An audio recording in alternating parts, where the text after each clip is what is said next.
করিম নামের একটা ছেলে ছিল যে তার ফ্যামিলির সাথে রেফিউজি ক্যাম্পে থাকতো। হোপলেস হয়ে গেছে। তারা মনে করতে যে ক্যাম্প থেকে কোনো বড় ফিউচার পসিবল না। অনেক মানুষও বলতে ক্যাম্পের মানুষ কখনো বড় কিছু করতে পারবে না। এই কথাগুলো করিমকে কষ্ট দিত, বাট তার ভিতরে একটা বড় ড্রিম ছিল। একদিন বিকালে করিম দেখে কিছু স্টুডেন্ট নোটবুক নিয়ে একটা লার্নিং সেন্টারে যাচ্ছে। তারা অনেক কনফিডেন্ট আর হ্যাপি লাগছিল।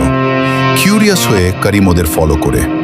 সেখানে গিয়ে সে জানতে পারে যে ওখানে ইংলিশ আর লাইফ স্কিলস ট্রেনিং হয়।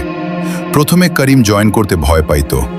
তার মনে হইতো যে সে এনাফ স্মার্ট না, কিন্তু কিছুদিন পর সে কারেজ নিয়ে ক্লাস জয়েন করে। ফার্স্ট ডেতে টিচার যখন তাকে ইংলিশে কথা বলতে বলে, তার হাত কাঁপছিল। সে প্রপারলি সেন্টেন্সও বলতে পারছিল না, কিন্তু টিচার তাকে কাইন্ডলি মোটিভেট করে বলল, success always starts with a small step. এই কথা করিমের মনে অনেক কারেজ দেয়।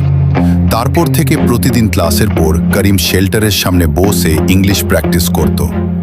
যখন অন্য ছেলেরা ফোন ইউজ করে টাইম ওয়েস্ট করত, করিম তখন নিজেকে ইমপ্রুভ করার চেষ্টা করত।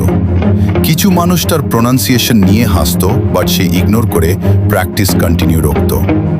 ধীরে ধীরে করিম অনেক চেঞ্জ হয়ে গেল। সে কনফিডেন্ট, ডিসিপ্লিনড আর হোপফুল হয়ে উঠল। সে কমিউনিকেশন স্কিল, টিম ওয়ার্ক আর কম্পিউটার বেসিক্স শিখে। ইভেন ছোট বাচ্চাদের পড়াশোনায় হেল্পও করতে স্টার্ট করে। একদিন একটা volunteer organisation training centre visit করে স্টুডেন্টসদের ড্রিম নিয়ে জিজ্ঞেস করল। তখন করিম কনফিডেন্স নিয়ে দাঁড়িয়ে বলল, আমার ড্রিম হলো এমন একজন মানুষ হওয়া যে নিজের ফ্যামিলিকে সাপোর্ট করতে পারবে আর কমিউনিটির জন্য কিছু করতে পারবে। আমি চাই না ক্যাম্প আমার ফিউচার ডিসাইড করুক। তার কথা শুনে সবাই ক্ল্যাপ করে।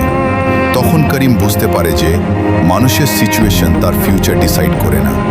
ড্রিম যে কোনো জায়গা থেকেই স্টার্ট হতে পারে। বছর পর করিম ক্যাম্পের একজন ওয়ার্ক হ্যাডি আর ইন্সপায়ারিং ইয়াং ম্যান হিসেবে পরিচিত হয়ে যায়। তার স্টোরি দেখে আরও অনেক ইয়াং পিপল লার্নিং আর সেলফ ইমপ্রুভমেন্টের দিকে ইন্টারেস্টেড হয়।